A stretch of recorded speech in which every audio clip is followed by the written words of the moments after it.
ಕೊಲೆ ಕೇಸೊಂದರಲ್ಲಿ ನಟ ದರ್ಶನ್ ಸದ್ಯ ಪೊಲೀಸರ ವಶದಲ್ಲಿದ್ದಾರೆ. ಅವರನ್ನು ವಿಚಾರಣೆಗೆ ಒಳಪಡಿಸಲಾಗ್ತಾ ಇದೆ. ರೇಣುಕಾಸ್ವಾಮಿ ಎಂಬವರ ಕೊಲೆ ಕೇಸ್ನಲ್ಲಿ ದರ್ಶನ್ ಪಾತ್ರ ಏನು ಅನ್ನೋದು ಸದ್ಯಕ್ಕಿರುವಂಥ ಪ್ರಶ್ನೆ. ಯಾಕಂತಂದರೆ ಇಡೀ ಕೇಸು ದರ್ಶನ್ಗೆ ಲಿಂಕ್ ಆಗ್ತಾ ಇದೆ, ದರ್ಶನ್ ಮನೆಗೆ ಲಿಂಕ್ ಆಗ್ತಾ ಇದೆ. ಕಾರಣ ಈ ಕೇಸ್ನಲ್ಲಿ ಅರೆಸ್ಟ್ ಆಗಿರುವಂಥ ಆರೋಪಿಗಳು, ಅವರು ಕೊಟ್ಟಿರುವಂಥ ಸ್ಟೇಟ್ಮೆಂಟ್ಸು, ಯಾರ ಸೂಚನೆಯ ಮೇಲೆಗೆ ನಾವು ರೇಣುಕಾಸ್ವಾಮಿ ಮೇಲೆ ಹಲ್ಲೆ ಮಾಡಿದ್ವಿ ಅನ್ನೋದಕ್ಕೆ ಅವರು ಕೊಡ್ತಾ ಇರುವಂಥ ಉತ್ತರ ಮತ್ತು ಏನು ಕಾರಣ, ರೀಸನ್, ಸೊ ಇದೆಲ್ಲವೂ ಕೂಡ ದರ್ಶನ್ ಅವರಿಗೆ ಲಿಂಕ್ ಆಗ್ತಾ ಇದೆ.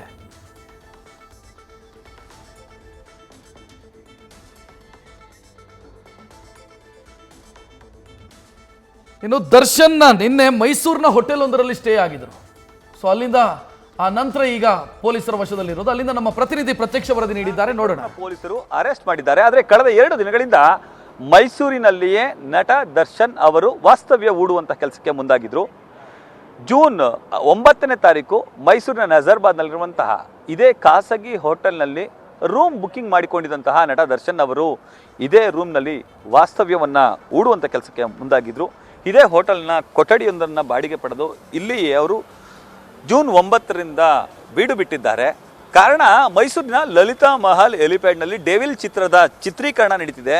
ಈ ಕಾರಣಕ್ಕಾಗಿ ಮೈಸೂರಿಗೆ ಆಗಮಿಸಿರುವಂತಹ ನಟ ಚಾಲೆಂಜಿಂಗ್ ಸ್ಟಾರ್ ದರ್ಶನ್ ಅವರು ನಿನ್ನೆ ಟಿ ನರಸೀಪುರ ಮುಖ್ಯ ರಸ್ತೆಯಲ್ಲಿರುವಂತಹ ಅವರ ವಿನೀಶ್ ಫಾರಂಗೂ ಕೂಡ ಅವರು ಭೇಟಿಯನ್ನು ನೀಡಿದ್ರು. ಅದಾದ ಬಳಿಕ ಡೆವಿಲ್ ಚಿತ್ರದ ಚಿತ್ರೀಕರಣದಲ್ಲಿ ಕೂಡ ಪಾಲ್ಗೊಂಡಿದ್ರು.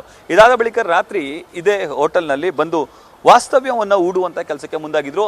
ನಿನ್ನೆ ಬೆಳಿಗ್ಗೆ ಕೂಡ ಮೈಸೂರಿನ ಕುವೆಂಪು ನಗರದಲ್ಲಿರುವಂತಹ ಗೋಲ್ಡ್ ಜಿಮ್ಗೆ ಭೇಟಿಯನ್ನು ನೀಡಿದ್ರು. ಅಲ್ಲಿ ಸುಮಾರು 1.5 ತಾಸುಗಳ ಸಮಯಗಳ ಕಾಲ ಟ್ರೈನರ್ ಮೂಲಕವಾಗಿ ಜಿಮ್ ಮಾಡುವಂಥ ಕೆಲಸಕ್ಕೆ ಮುಂದಾಗಿದ್ರು. ಇವತ್ತು ಕೂಡ ಬೆಳಿಗ್ಗೆ 6 ಗಂಟೆ ಸುಮಾರಿಗೆ ಅದೇ ಕುವೆಂಪು ನಗರದ ಜಿಮ್ಗೆ ತೆರಳ್ತಾರೆ. ಮೈಸೂರಿನಲ್ಲಿ ಅವರು ಓಡಾಡಲಿಕ್ಕಾಗಿ ಈ ಕಾರನ್ನ ಬಳಸ್ತಿದ್ರು. ಡಿಫೆಂಡರ್ KA09MY 7999 ಅವರ ಲಕ್ಕಿ ನಂಬರ್. ಇದೇ ನಂಬರಿನ ಹಲವು ಕಾರುಗಳು ನಟ ಚಾಲೆಂಜಿಂಗ್ ಸ್ಟಾರ್ ದರ್ಶನ್ ಅವರ ಬಳಿ ಇದೆ.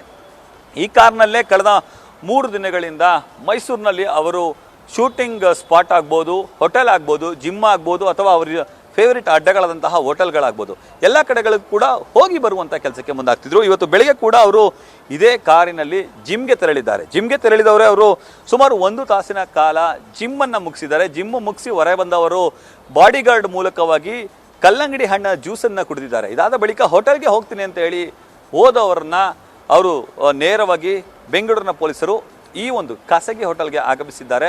ಇಲ್ಲಿ ದರ್ಶನ್ ಬರ್ತಿದ್ದಂತೆ ಅವ್ರನ್ನ ಬಂಧಿಸುವಂಥ ಕೆಲಸಕ್ಕೆ ಮುಂದಾಗಿದ್ದಾರೆ. ಬಂಧಿಸಿ ಅವರನ್ನ ನೇರವಾಗಿ ಬೆಂಗಳೂರಿಗೆ ಕರೆದುಕೊಂಡು ಹೋಗಿದ್ದಾರೆ. ಬೆಂಗಳೂರಿನಲ್ಲಿ ಕರೆದುಕೊಂಡು ಹೋಗಿ ಸದ್ಯ ಈಗ ಸಾಕಷ್ಟು ವಿಚಾರಣೆಯನ್ನು ನಡೆಸ್ತಿದ್ದಾರೆ.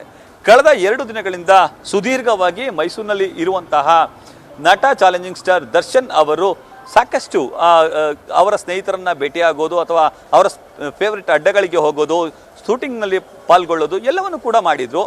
ಇದೇ ಕಾರನ್ನ ಬಳಸಿ ಅವರು ಮೈಸೂರಿನಲ್ಲಿ ಅಡ್ಡಾಡುವಂತಹ ಕೆಲಸಕ್ಕೂ ಕೂಡ ಮುಂದಾಗಿದ್ರು. ಆದರೆ ದುರದೃಷ್ಟವಶಾತ್ ಇವತ್ತು ಬೆಳಗ್ಗೆ ಅವರನ್ನ ಬಂಧಿಸಿ ಸದ್ಯ ಬೆಂಗಳೂರಿಗೆ ಕರೆದುಕೊಂಡು ಹೋಗುವಂಥ ಕೆಲಸಕ್ಕೆ ಪೊಲೀಸರು ಮುಂದಾಗಿದ್ದಾರೆ. ಕ್ಯಾಮರಾ ಪರ್ಸನ್ ವಿನಯ್ ಜೊತೆ ರವಿ ಪಾಂಡವಪುರ, ನ್ಯೂಸ್ ಫಸ್ಟ್, ಮೈಸೂರು. ನಮ್ಮ ಪ್ರತಿನಿಧಿ ವಿವರಿಸ್ತಾ ಇದ್ರು ಮೈಸೂರಲ್ಲಿ ಅವರು ಏನು ಮಾಡಿದ್ರು ದರ್ಶನ್ ಅಂತ. 9ನೇ ತಾರೀಕಿಗೆ ಮರ್ಡರ್ ಆಗಿದೆ, ಅಂದರೆ 8ನೇ ತಾರೀಕಿಗೆ ಮರ್ಡರ್ ಆಗಿದೆ. 9ನೇ ತಾರೀಕಿಗೆ ಆ ಮೃತದೇಹ ಪತ್ತೆಯಾಗಿದೆ. ಅಂದರೆ 8ನೇ ತಾರೀಕು ಚಿತ್ರಹಿಂಸೆ ಕೊಟ್ಟು ರಾತ್ರೋರಾತ್ರಿ ಏನಾದರೂ ತಂದೆಸೆದಿರುವಂಥ ಸಾಧ್ಯತೆ ಇದೆ. ಕಾಮಾಕ್ಷಿ ಪಾಳ್ಯ ಪೊಲೀಸ್ ಸ್ಟೇಷನ್ ಲಿಮಿಟ್ನ 2 ಕಿಲೋಮೀಟರ್ ದೂರದಲ್ಲಿ ಮೃತದೇಹ, ಒಂದು ರಾಜಕಾಲುವೆ ಸಮೀಪ ಒಂದು ಅಪಾರ್ಟ್ಮೆಂಟ್ ಪಕ್ಕ ಆ ಮೃತದೇಹ ಪತ್ತೆಯಾಗಿದೆ. ನ್ಯೂಸ್ ಫಸ್ಟ್, ನಿರ್ಭೀತಿಯಿಂದ ನಿಮ್ಮ ಪರವಾಗಿ.